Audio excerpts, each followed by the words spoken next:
Breaking news, Gunma Prefecture. By AI of Isesaki FM. The prefecture announced that the number of patients with whooping cough reached 128 in the week up to June 29, exceeding 100 for the third consecutive week.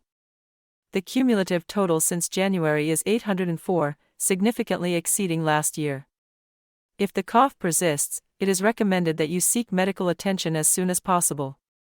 In addition, the number of reported cases of fifth disease, which causes redness and swelling of both cheeks, was 5 per medical institution, exceeding the warning standard of 2 for 2 consecutive weeks. Thorough infection control measures are required.